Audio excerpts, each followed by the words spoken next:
But yeah, I'm Patrick. I'm a librarian at Erie County Public Library, and I'm a librarian in charge of the Idea Lab. And yeah, hello. And since there's just a few of us, I don't have much of like a big presentation because I just thought I'd talk a little bit about what we have in the space, what we do. But kind of the starting point, I think, is that we are very different from the university beehives, and that each of the university beehives has students that are providing a service to you, doing work for someone, and kind of having a final deliverable, something that they are doing for you. The Idea Lab and the library is really, and our part of the beehive is just kind of an extension of regular library services, which is research, classes, and additional resources for people. So it sounds like you're already up and running in lots of ways with your business. So it sounds like we wouldn't necessarily be the most helpful for you. A lot of, or kind of our niche is for people, one, to get exposure to lots of different kind of fabrication or making techniques, pieces of equipment, ideas, other people. And then we see a lot of times that once people know how a machine works or how to do some kind of design, then whatever idea they had is now something they can do, or they work on it a little more, see if it can be kind of a micro business or kitchen table business. We have a whole bunch of examples of that. We had a woman who is a big baker, and she wanted to, just as a Christmas present and kind of a Christmas joke for her husband, she wanted to see if she could make a cookie cutter that would be the outline of his face, but then have kind of a recessed part of the cookie cutter as well that would have his features, so she could, bake a cookie of him. Took her like 20 hours. She was in a whole bunch, learning how to use the printers, learning how to use the design program we were teaching her for tracing a face. And then once she got it, her friends saw it and they said, "Oh my gosh, this is so cool. Can you do one of this picture of my friend and my kids?" And she started kind of a whole mini order business of doing these custom cookie cutters. So that, as far as businesses go, is a lot of the clientele that we deal with, people who've never recorded before but are interested in podcasting, coming in using our studio, learning how the equipment works, doing some tests. And then usually when people gain any kind of traction and they need to be using the space consistently, or they have really any more advanced questions beyond the initial basics, that's then when we will send someone along to one of the other beehives or to somewhere else in town if their question has to be better answered there. So yeah, that's kind of our general role, and really what we provide is twofold. We have the physical space, which is an adult maker space.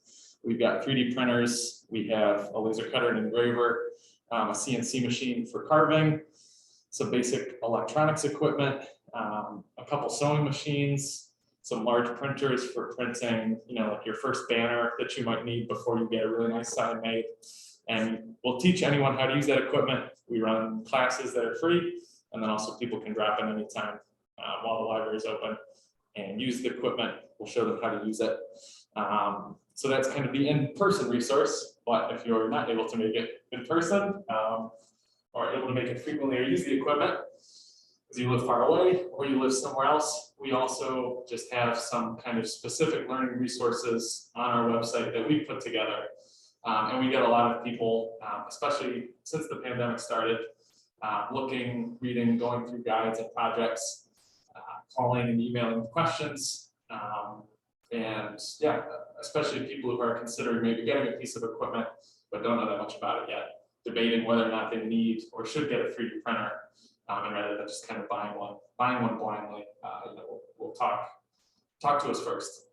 So just the parts of our website that I want to show you are kind of our two main guides for people. The one that's equipment based, and if we click on that, we have our guides for 3D printing, the Cricut audio recording, sewing, and we're still adding to these. So we are almost done with, and we'll be adding our laser cutting and engraving one on kind of the very basics you need to know. And we kind of made these guides because we have a lot of people coming in asking initial questions, and when you Google search something like what is 3D printing or how do I get started, in sewing. Obviously, you get tons and tons of results. And for total beginners, it was often very overwhelming. So we thought, let's make kind of a more tailored resource and kind of sort through all those Google responses, have something a little more specific to absolute beginners.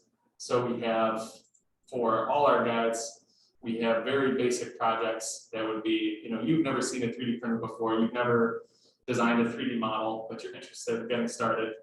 Try one of these things. We have a written guide and we have a video guide for it as well.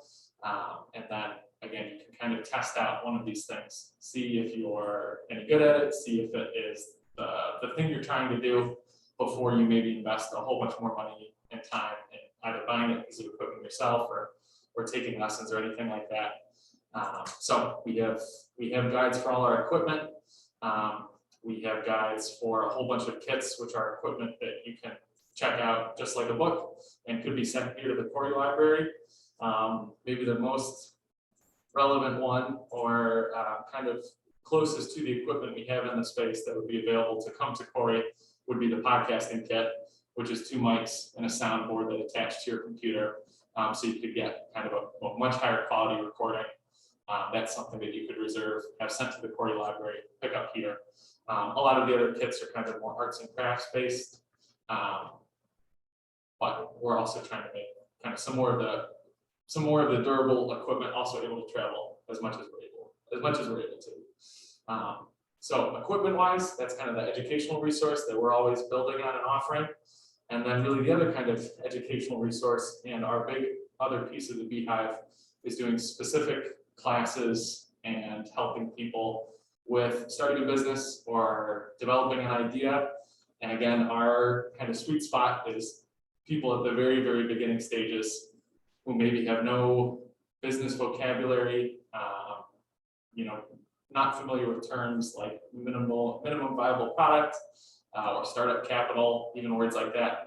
A lot of people don't know, and that's okay. So we have a guide for starting your own business, and for us, it's really based on the program we run, which for the last few years has been this program called Co-Starters. It's a national curriculum that kind of walks you through step by step the things you should think about if you have an idea and you think this might be a business, and kind of similar to the idea with the equipment of let's give people a chance to try it out before they sink a whole lot of money and time into it.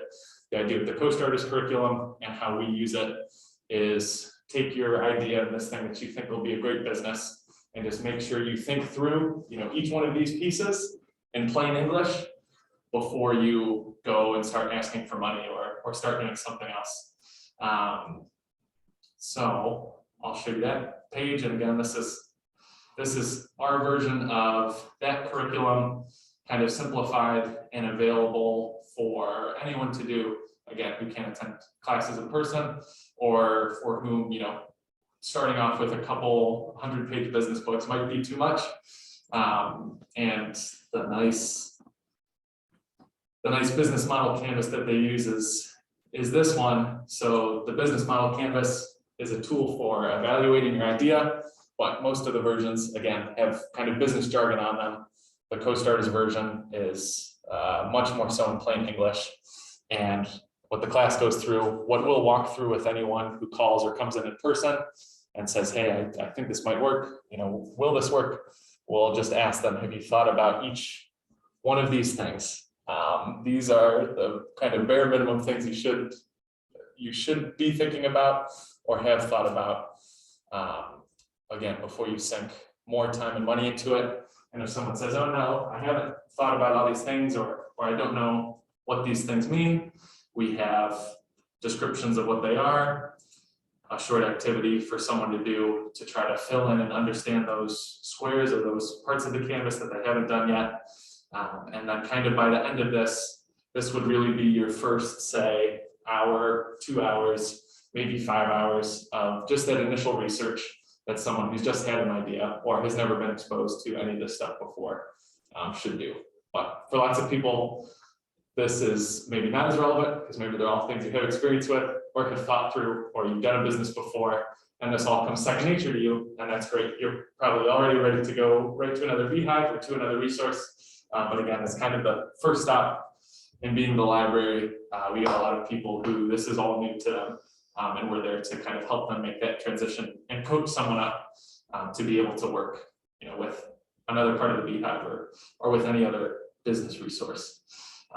So as far as kind of online guides go and things we have, that is what we've got. That's what we do. Our staff are available and for phone calls and emails, and we do a lot kind of more helping people and informational stuff that way.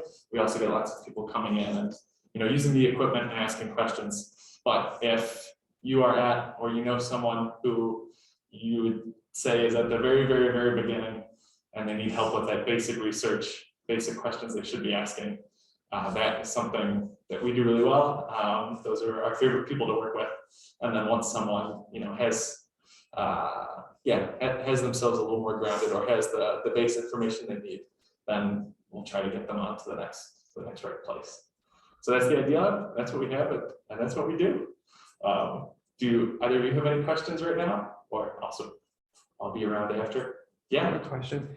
So when you have someone that may come into the library there overall with an idea to start a new business, does the co-starters workshop, is that kind of as needed basis, or do you have a certain time of year in which you offer those 10-week workshops? Yeah, we've been doing it every 2 or 3 months, but kind of one of the issues with that as the 10-week program as it currently is that 10 weeks is a long time, and it's not totally on demand, which is why we built this. Right. So we could, if someone came in and they said, no, I'm here right now and I just want to talk it through with someone, now we kind of have a structure to talk through with someone.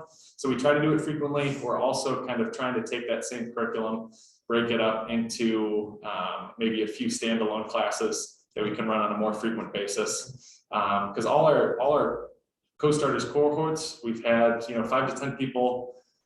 They've done great, but while they're running and in the between times while they're running, we also get lots of people asking questions and needing programs. So we are hoping to make that adjustment this year, having more smaller classes, smaller chunks, have them more frequently, but also have this as kind of our anytime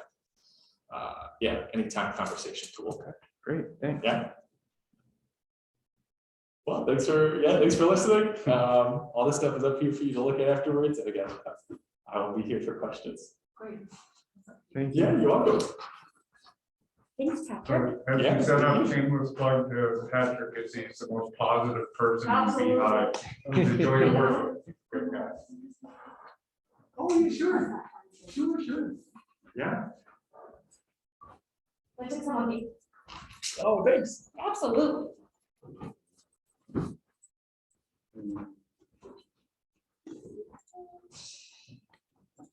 And thanks again for having us. Really appreciate it. Raise it up. It has a switch on the side. It may be off. Oh, it's on.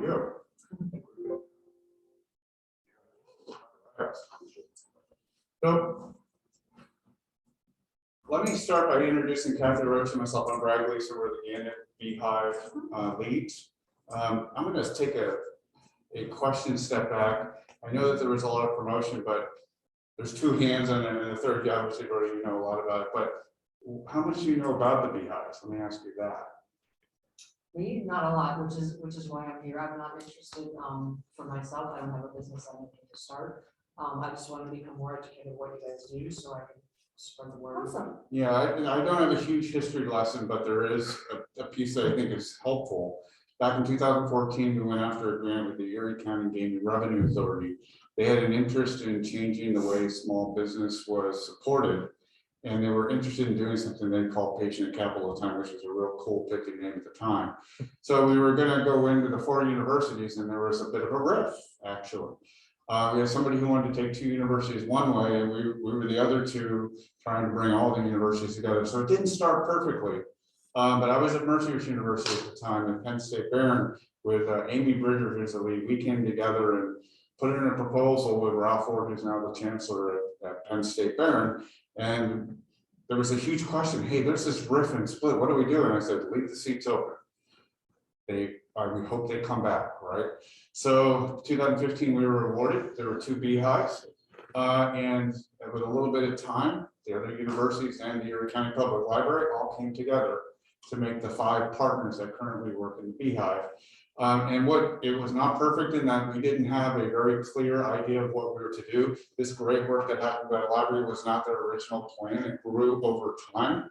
So the services, the idea lab, all of that was a maturation of time and ideation with the leadership that was at the library. Same thing with the other beehives. They didn't quite have it all laid out, except for Penn State and Mercer's had an early idea that continued to evolve.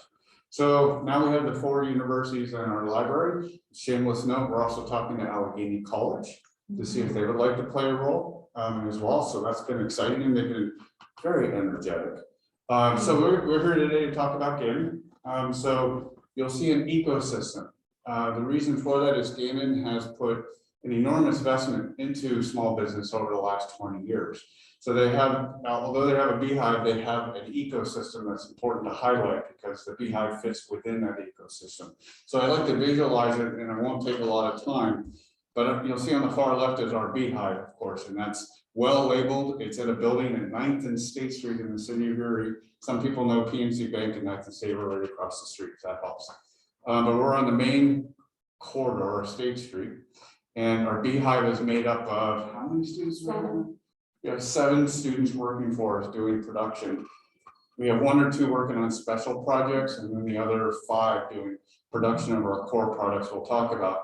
But as part of the ecosystem, Gannon made a commitment with the building at 9th and State that they wanted to grow ideas in business, drive revenue and employment, and try to work the reliance on the university enough that they would want to, as they grew, to grow out of the building, but to stay in the city of Erie, to invest, to continue to keep those jobs and drive that revenue and tax revenue specifically. So Erie Technology Incubators, where Kathy and I work, happens to be now, it's at 9th and State. We share space with some of the administration of the university. They give us the building for $1. Right now we're at 18 tenants, does that work? 19 next week. 19 next week. So during COVID, we were down to 25% occupancy. For just a short period of time in early November, we were up to 100%. We're down a little bit because we're working with our local chamber on their annual fire and ice event, which is their accelerator. So now that that's over, we have a couple vacancies. But we worked very, very hard to recover from COVID. So we have tenants that are faculty members. We have tenants that are students, and we have tenants at large. We made a real big push during the COVID break to change our board composition to be more diverse and have it look like our city. We also made sure our outreach was widespread. So the majority of our intakes, I would say 90% of our intakes in the last 2 years have been women and underrepresented populations. And by the way, the women are hardest workers. I'm not saying that because we're here. We have a lot of women businesses booming. So we are a 501c3 for our incubator. Additionally, we have a small business development center. Those are regional business supports started in 1955, I believe. And Maggie Horn runs that, so she has a regional focus. So as we talk about the Beehive, we're not going to leave the SBDC out. They get referrals just like our Beehive does. We'll talk about how that works. And then we have a new element that is invested in the city of Erie called IHAC. It stands for the Institute of Health and Cyberknowledge. What it really is a repurposed Verizon building where they teach cyber engineering. And now we're bringing in technology companies. And our hope is, as you start in our Beehive, we hope you migrate to our incubator while you receive SBDC supports, Beehive supports, and eventually maybe your technology business can do additional research in IHAC. So we have companies in IHAC right now as small as like a 15 employee business out of Juneau, Alaska, and we have Lockheed Martin doing work with us in cloud security as an example. Okay, so that's the range, which is pretty cool, right? And that's one of my jobs is to attract businesses into that building. So all of this is a bit of an ecosystem. So we're going to draw back to just the Beehive, talk about that. So I always show this visual just so they understand the partnership and you see some of the personnel that's involved. So obviously you've now met Kathy and Patrick and the library in Gannon. Our funding, as I mentioned, started with Perry Wood and the Erie County Gaming Revenue Authority. What we promised Perry at the start is that we would work really hard to match in-kind dollars, because that's big to all funding sources, but also bring real dollars back into the program. So we've worked a lot with the Appalachian Regional Commission and the Economic Development Administration. Those are federal funding sources. There's also unique partnerships that drive additional revenue that aren't necessarily on here, but it's a promise back to Perry Wood and the Revenue Authority Board that we're going to continue to drive programming and revenues and grow the investment that was made in with us. So very specifically, we have 3 products. 3.5. Yeah, so I'm going to move to the next slide to show the one, right? Yeah, absolutely. So we have 3 products. I'm going to talk about them specifically because if not for you, it may have relevance to businesses or people that you know. And it doesn't have to be a business idea. It can also be somebody that has a business, but they want to grow it. They want to add something to what they're already doing. But we are truly an entry-level service, and these products reflect. You typically walk in the door, you go to the library, you can walk in the door and start learning trade crafts, you can start forming your idea. I love that canvas, by the way, that's really cool. The CoStarter canvas is really awesome. That's a really good roadmap. One of the people at your CoStarter, Portia, who met with us, and continue to evolve, right? Which is awesome. She's so cute. You were off sick. She called me and I said, yeah, she's sick. She'll get back to you. She called an hour later. Is she better? Why did she call? It's so cute. Yeah. We know her a couple times. But she's moving along. But the collaboration is very frequent between the 2 of us. And in the Beehive, 100% of our customers get referred to the Beehive and to the SBDC because we are the early step, but we are not the last step in what you do. So because I worked at Mercer first in the Beehive, I could have easily copied what I already knew, but that's not in the spirit of the Beehive. We have a very formal agreement called the Pinky Swear that we don't want to duplicate with the other Beehives. So when I came to Gannon, we formed 3 new tools. We're working on the 4th, and you'll see those up there, but I'm going to explain them a little bit better so you can understand the business application for Corry community members in case that's helpful. Have you guys been on Kickstarter at all or any crowdfunding sites? Patrick has. No of it. What's that? No of it. So Kickstarter was the first crowdfunding website. Out of all of them, the SEC had to come up with new policies because of Kickstarter, right? Because now money was moving without any checks and balances. So they had to get their arms around how is the money going to move into crowdfunding, right? And the FBI pays close attention because they don't want money laundering. But with Kickstarter, it is a very fast market validation tool. If you want to raise a small amount of money, it's also a great tool. But if you want to see if people are interested in your idea, no better place. Now it takes a little bit of work, but you can go into Kickstarter, create a campaign, drive a following, and voila, you have a campaign. You either meet your goal and get the money, or you don't meet your goal and you don't get anything, right? But it's called rewards based. So I have a great restaurant example. I'm using this intentionally because of you, right? So when I was at Mercy's, that was our first offering. We used intelligence students to lead campaigns, and then we took students from all the other universities to be part of those campaigns. And we met with 83 customers that did campaigns over a 3-year period. But our first one was a restaurant. It was called Like My Thai. It's at 9th and State as well, right close, kitty corner to where we are. So the term reward space is, I donated $50 to their campaign. I got a pad thai dinner in return. That's rewards based. So it's not, there's a net exercise that has to go on. You don't get all the money you raise. You have to fulfill your rewards, and they're called reward tiers. But you create a really neat platform. You have pictures, videos, written content. You take a crowd of friends, family, Instagram people, and you get them interested in what you're doing, and you direct them toward your campaign for a 30-day period. That 30-day period, you're deriving donations. When that 30 days is over, you've got to fulfill all those tiers that people donated to. And what's left is what you take away and get to keep, right? But now you have people who are interested in your product that you can drive to your business to do additional commerce, right? So Kickstarter is very popular, but the program we sold to Erie Management Group, and then they let it shelf. So we couldn't run campaigns specifically the way we did that, but they allowed us to do crowdfunding friendly analysis products. So what we do is we take an idea and we say, okay, we'll probably do it for Porsche, for example, using Porsche again.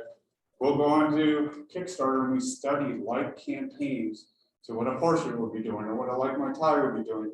And we collect in the attributes of those campaigns. And there's very specific attributes to how many backers were there, what were your reward tiers, how much did you raise, what kind of content was on your campaign website. So we collect all of that and do kind of an analysis paragraph at the end saying, here's what we found.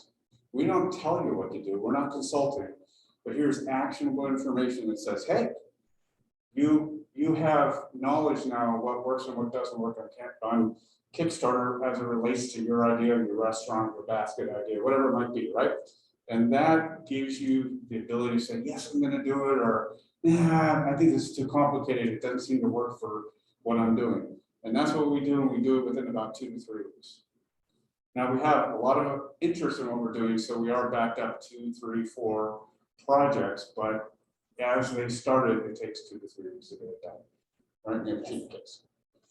Student run and the students are in the intake along with Brad and I to hear what the client is talking about, ask questions. They work on the project, then they're the ones that brief the client. So it is the whole Beehive is strictly student run, which is fantastic. Yeah, we meet weekly to go over progress questions. They usually like to ask questions during the morning. That's the hours they like to keep. Entrepreneurial pitch deck. The SBDC has a stock set of slides, about 20 to 25 slides. That's a bit much for a startup person to chew off all those slides. So what we do is we start off with a lighter deck to get them moving in that direction and prepare them for the longer SBDC pitch deck. So what we do some evidence-based research around who are your competitors, are there potential patent infringements, I'm forgetting, what's the industry size, things like that. Then we give them sample slides to say, put in your bio information, what's your marketing strategy, what's your theoretical revenue and budget for your business, those kind of things. It's something they have to produce because it's their business, right? But by the time you're done, you have 8 to 10 slides that allow you to be in front of the decision maker. If it's to affect policy, to go after money, friends and family, at least you have a pitch deck, right? So we get you started with your first pitch deck. Okay, startup capital best practices. Long name, but I will tell you, when you start a business, what's the thing you worry about the most? Money, right? That's what this product is. So I recognize the need for a startup business to always have that eye on the money while you're doing all the other things biting at your ankles. So we produced a product and we produced it as an offering in our Beehive for like competitors that are in the industry from 0 to 5 years. And one of our tools is in the public library, free, that we use, right, to help us query and collect those like competitors. And then what we do is we say, okay, now we down select through a set of methodologies that our customers can replicate. Then we say, okay, we're down to a short list of competitors. Now, how did they fund themselves? Is it friends and family? Did they bootstrap it? Did they actually go after a competition? There's a term called seed funding. There's also, they call it venture capital, but there's series to it. It's Series A, Series B, Series C. So Uber is like Series G, right? But you start with A. All of that is complex and hard for somebody to understand unless they see that that is normal for somebody like them that's already in the industry. So we collect that through a set of processes to say, you know what? We have a set of competitors like yours, and here's how they did it, and here's a whole bunch of funding sources just like how they did it. So if we find somebody who went and got seed funding, there's a whole bunch of other seed funders who have found through another database that you may want to go reach out to. So it's really actionable. It gives you a sense of what you're getting into, and it at least puts to bed the question marks. How am I going to fund myself? Well, we actually answer that for you. Say, here's how your competitors do it. One person, we said, look, they all do it on their own. That's an honest answer, but it doesn't give you any kind of award check. Right now, you have to figure out how to do it on your own. But there's others where it's absolutely kind of a lockstep. I just mentioned they went to a competition and they got seed money and they got angel investment, then they got, venture capital. So this product really gives them a long-term view of how they're going to finance their business. What a great way to start your business ideas. Now you've got a couple things in your hand that allow you to think and act progressively about what am I going to do next. Because now I know. Now I have to go do. Now we can turn around and say, you need your widget prototype, go to Penn State. You're going to need an e-commerce website, go to Edinburgh.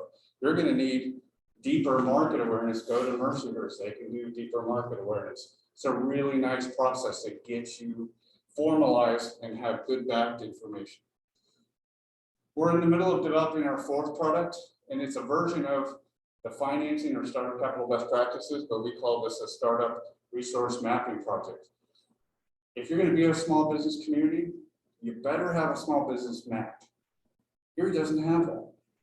Now, they've had a cluster map done by Beth Zimmer a long time ago, but now it's outdated. It's not updated. But what we really need is that needs to be available to anybody that looks up Erie. And then you need to have a digital map of the resources so you can go look up things at ease. We don't have that either. So although we're doing great small business things, we're missing a key pillar. So we are going to do a two-part development of a map. We're going to update the cluster map. We're going to update an interactive map and hand that off to a municipality.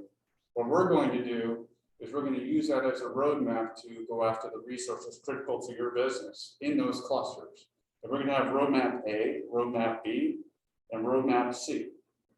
That's one of our products. So we're updating the resources right now. Then we're going to turn to the next piece, which is make it intuitive.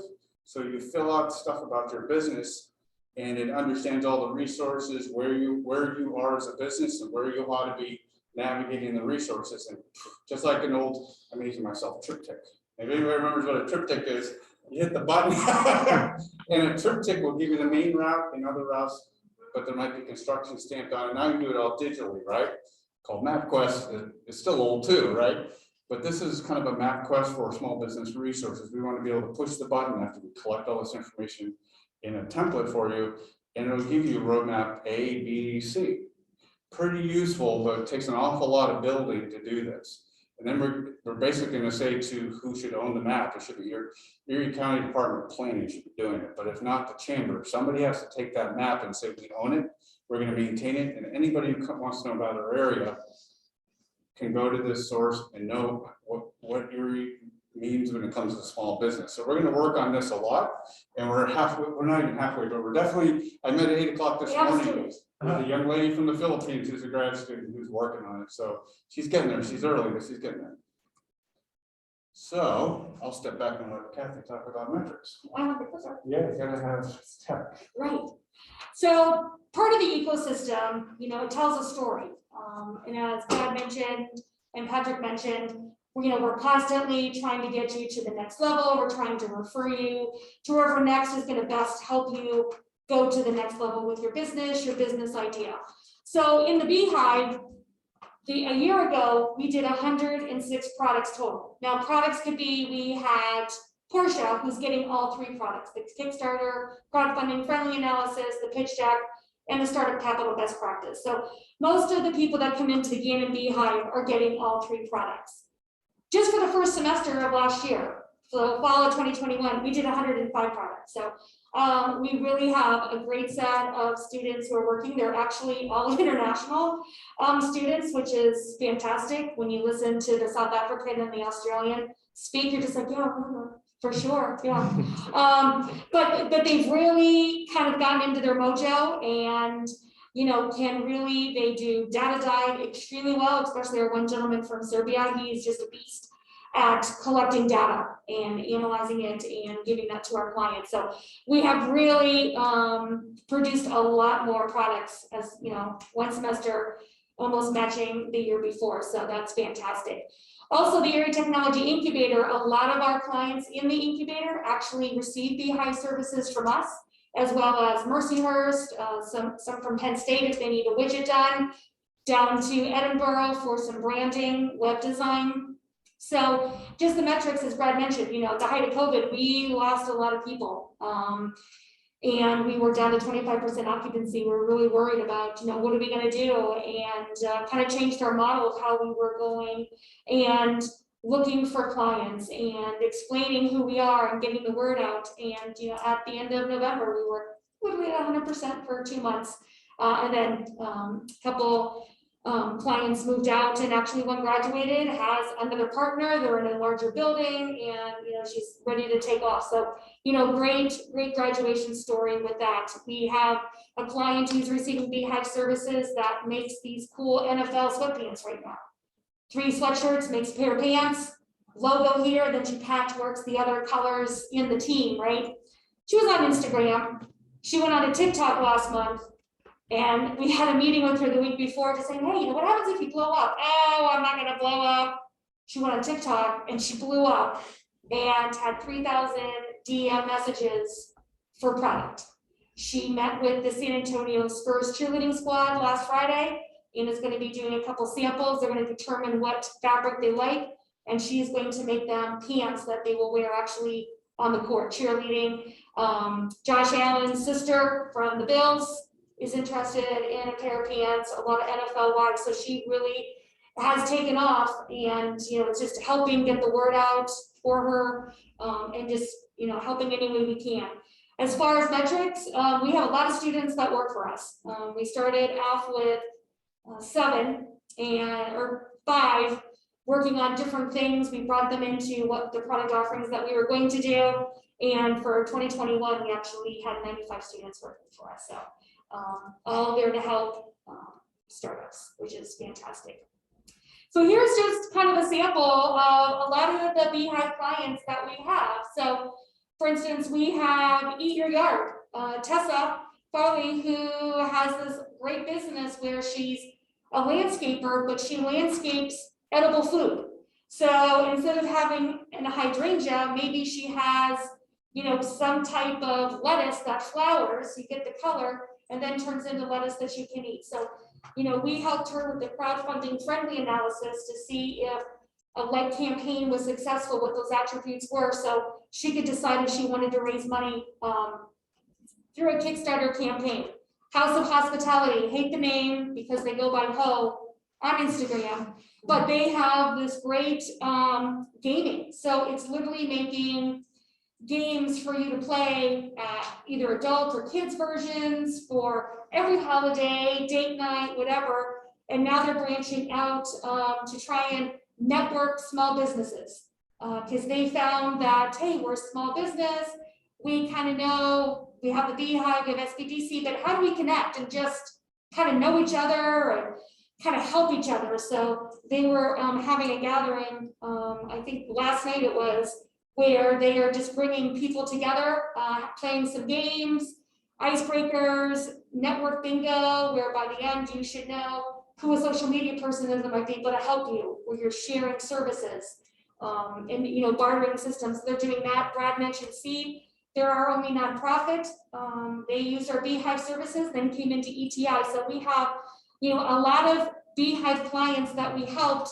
Some medical, some regular, and we're just excited because not only do we help and then refer, but like in Portia's case, we're just helping her. She comes in every other week and she talks about her step points and we just kind of help. So, yes, we offer the services, yes, we refer out, but we don't turn anybody away. Even if we can't help in one aspect, we try and help in any other aspect, just just because we want everybody to succeed. And the awesome thing about all of this is that they are all free services.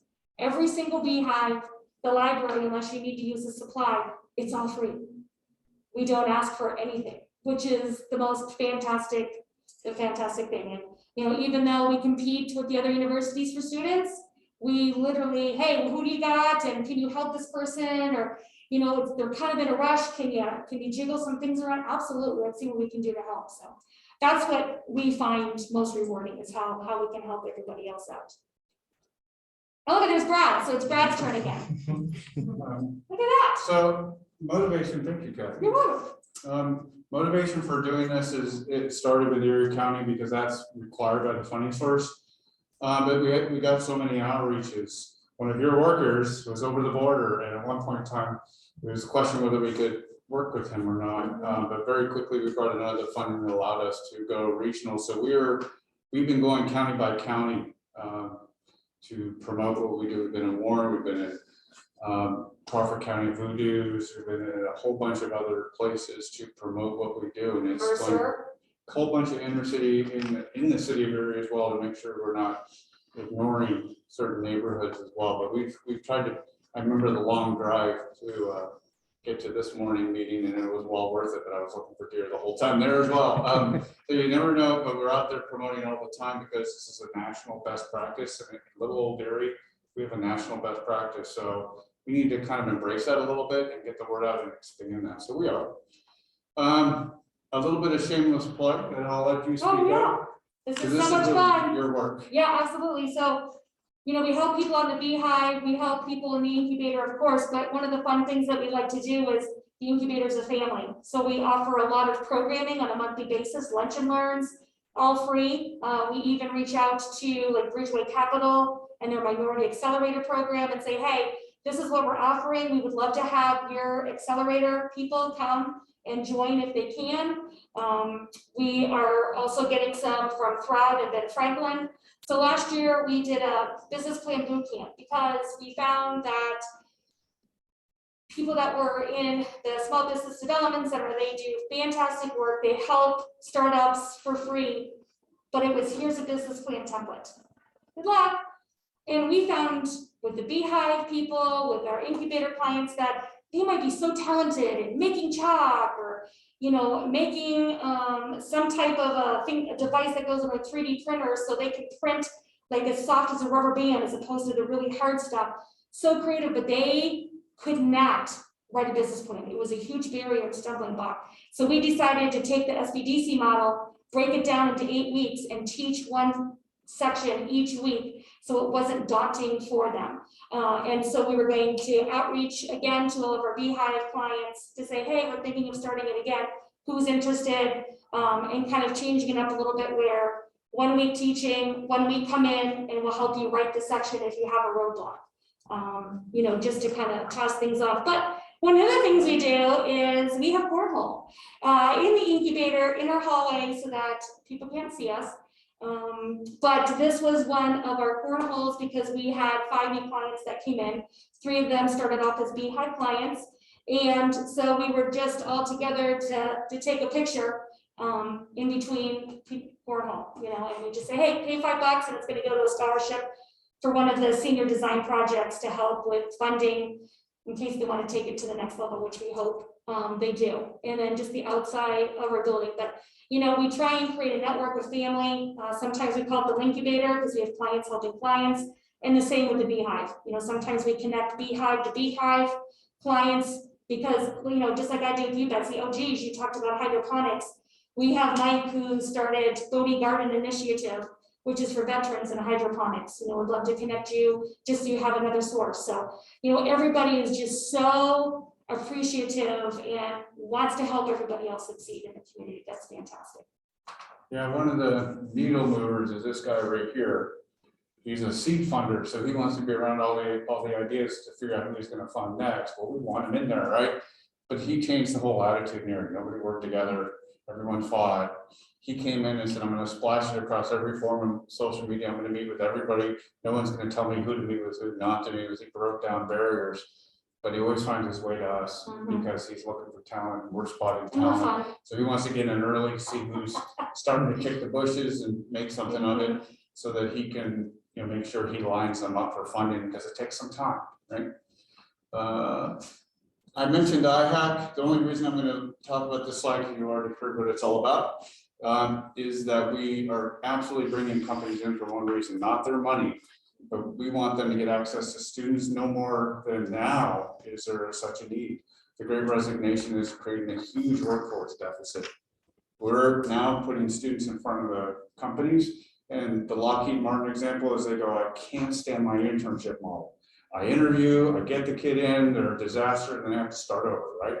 So I said, well, get rid of that, outsource some work to us, let them work year round, start spotting best of breed for their internship. He goes, ah, yes. this is a Fortune 60 company. And that was an aha moment for them, right? He goes, I think I need to do that. So we're starting with 4 kids and then we'll move, he wants to keep growing that over time. But all of them, I have one that started with 2 kids. It's up to, well, it maxed out at 24 kids. Daily operations, Monday through Friday, but they're spotting talent for their internship. They're spotting talent for their next hire. That's what we're trying to achieve in this building. So I just share that with you that when we're spotting talent and good workers, they trickle back down to our incubator. They trickle back down to supporting our Beehive customers. So our whole continuum, we're testing student ability so that we can plug them in so they can either become freelancers to do this on their own, or they can start working for these companies at all levels. And I'm going to pass the hatchery floor. It's just the floor where this is where we bring the companies in. These are mock-ups, but we have students coming in and learning, and they walk upstairs and they work. Then they go back and learn, and then go back up and work. So we created a walkway right down the middle of the floor, so you can literally go up and down, work in school, work in school. It's all by design and ergonomics.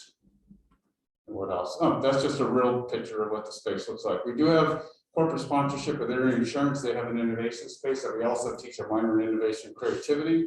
We also have the world's 3rd largest switch company called Extreme Networks. A lot of people have heard of Cisco. They're number 1, then HP, then Extreme Networks. So they teach their curricula. So the students come out certified in their language, but they're also a corporate sponsor spotting talent as well. These are some of our workers and some of our faculty, but the space is shiny and new, better than the mock-ups, but it's also designed so the students can come in and work for real world customers to be spotted, but to also gain the skill set so that it can trickle down to the incubator, the SPDC, and the Beehive. That's just, we're trying to track outside the area into the area. So we're doing that with a whole bunch of different companies, a whole bunch of different technology ways. And we have many more cyber firms coming. I'm talking to 5 right now. And they're all interested in space and trying to get access to kids because nobody can find a cyber analyst or a cyber engineer right now. So that's an advantage to us. Just some things that might or might not be affecting your businesses. If you definitely have at least one small business here, minimum wage is a problem. To get somebody, you're gonna have to make sure that you keep your salary competitive, but minimum wage may force that even higher. So that's always a pressure point for our kids. We've shared this slide with our local bar association that we have huge supply chain issues, huge workforce issues. NIST 800 is a huge one coming down the road. Are you guys familiar with what the NIST 800 requirement is? It has to do with your cybersecurity. If you want to do any work with the government, you've got to have a minimum set of cybersecurity standards that you maintain. And in 2026, it gets harder with a thing called CMMC. So 2023, NIST 800-171 is a set of requirements that you have to meet. Shameless plug, I'm a startup. I have 3 years into a tech business on top of my day job at Gannon. My requirements are right here too. It's HIPAA cyber compliance, which is almost identical to NIST 800. I have a team of cyber people getting ready for this because I'm going to be hopefully working for the government on this project. But this is really expensive if you put it off. So you better have firewall protection. You better have a set of policies. You better have done a gap analysis if you want to work for the government. So a lot of the companies we work with in IHAC are also people who do DoD work. Obviously, with Lockheed Martin, that's a large majority of their work. But there's all sorts of requirements with other companies that make us very aware of this. It affects a lot of our clients in the NCI. We had a fastener company that wanted to do DoD work, and she didn't even know the definitions back to what the library is teaching, right? What are the definitions to NIST 800? There's a ton of them. So don't go to sleep on cyber. You have to be cautious and aware and active on this front all the time, no matter what your business is, because they're always hacking. They want credit card numbers, they want social security numbers. They always have ways. So I worked at Mercer University. A professor comes to me and says, a buddy of mine was on the blacklist and he found Mercer. So I go, what's the blacklist? He goes, it's where all the bad guys steal stuff and want to sell it. I'm like, you're kidding me. So a Mercer sign. So I tell the IT person, we're on the list, you better sweep all the computers. She didn't believe me. So a month later, same guy calls. Professor comes to my door and goes, we're still on the blacklist. So they finally said, all right, maybe you have something here, we'll look. 2 computers in the finance department. had keyloggers on it, which means that information was going right out to somebody else. They could be doing false invoicing, they could have been pulling money out of the university. That's a university that had a cyber program getting hacked just from a keylogger because they didn't have these NIST 800 compliance things under control. And they could just be siphoning money and you have no idea, right? So I would just say NIST 800 is affecting small business more than you know. Anybody that's on the fringe or deep into DoD, this is finally important to all. So anyways, just thought I'd share that real quick. Obviously, Kathy and I have our contact information. We've really kept it a long time, so thank you for staying this whole time. We talked a lot. Any questions?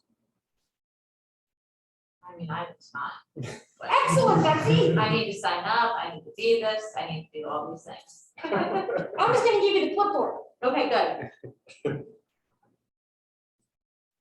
You know, and we do virtual, so it's not like you need to drive up, it doesn't have to be in person, it takes via Zoom, we do briefings via Zoom.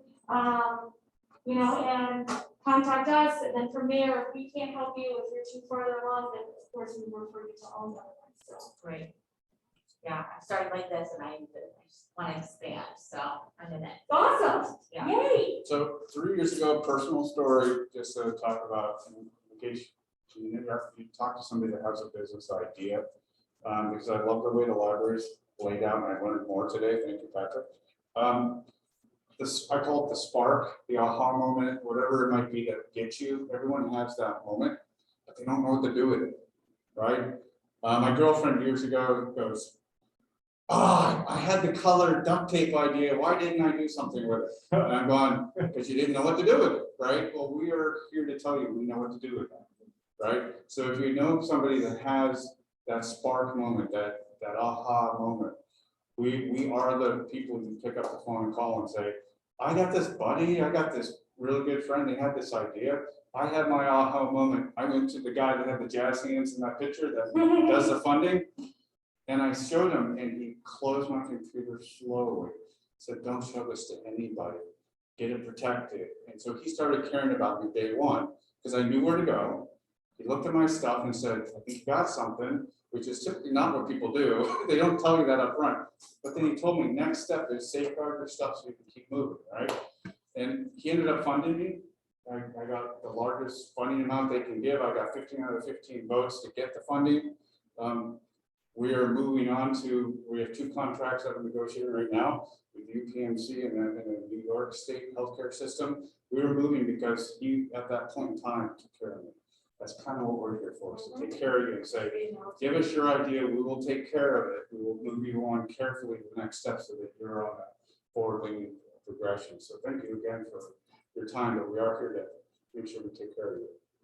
So are you better off if you come in at the beginning of the semester as opposed to, There Well, I was are gonna say some that. semester-based rhythms with some of the universities.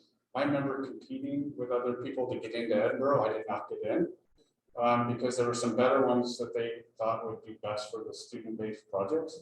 But that's not how we operate, but each one is a little different. Good question. We had an intake last week, so, yeah.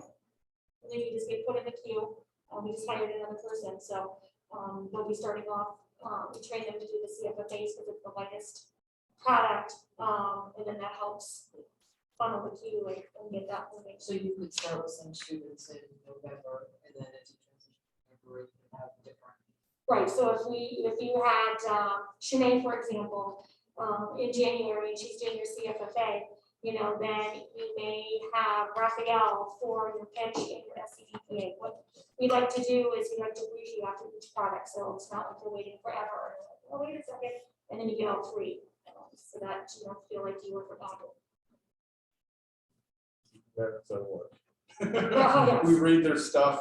We do multiple readings of all the content. We make sure when it comes to it's going to run by us and it makes sense. So we do a sanity check on the content, make sure our methods are right.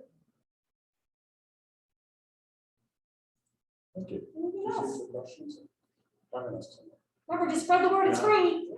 We It's will. all free. Thank you so very much for No, being here. We Thank greatly you appreciate so much it. for Thank you. hosting this. This is fantastic. Yes.